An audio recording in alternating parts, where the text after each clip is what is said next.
दिसून येत आहे। विनायक पाटील, एबीपी माझा, नवी मुंबई।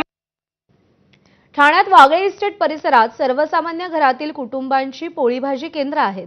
ही सगळी केंद्र बाजूबाजूला आहेत, ज्यांचा व्यवसाय गॅस सिलेंडरवरच अवलंबून आहे। मात्र त्यांच्याकडे शेवटच्या 1 ते 2 दिवसांचाच गॅस शिल्लक आहे। तसंच यानंतर सिलेंडर मिळणार नाही असं एजन्सीकडून सांगण्यात आलंय। काय आव्हान आहेत त्यांच्या समोरची जाणून घेतलंय अक्षय भाटकर यांनी।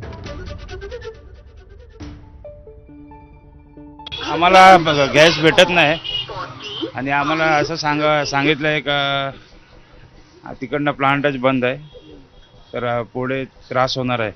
माझ्या घरच्या प्रॉब्लेममुळे माझं 1 महिना बंद होतं। आता आज 2 दिवस होईल इतकाच गॅस माझ्याकडे आहे। मी विचारलं त्यांना तर ते बोलले नाही आहे, बंद झालाय, आता गॅस मिळणार नाही। आजच त्याला कॉल केलेला मी, तर तो बोलतो की आता गॅस बंद झालाय मावशी, तुम्हाला मिळणार नाहीये। आता हा इराण, अमेरिका आणि इस्रायल यांचा जो संयुक्त युद्ध चालू आहे त्याचा आपल्या भारतावर खूप मोठा परिणाम आहे। हा जो परिणाम जो आहे तो गॅस फक्त काहीतरी वाढवण्यामध्ये मागे काहीतरी 200 या 300 रुपयाचा काहीतरी ऐकलं होता, पण डायरेक्टली 400-500 रुपयांनी वाढवणं म्हणजे आमच्या रोजीरोटीवर खूप मोठा परिणाम होईल। मला सांगितलं नाही भेटणार म्हणून आता नाही। पण याच्यामध्ये जो आत्ताचा जो रेट आहे त्या रेट तो कितीचा आहे? 2300 रुपये सांगितलंय आम्हाला। हो, आणि रोज किती देता? 1750। एवढा हा जो भाव वाढलाय तो तुम्हाला परवडणार आहे का? नाही।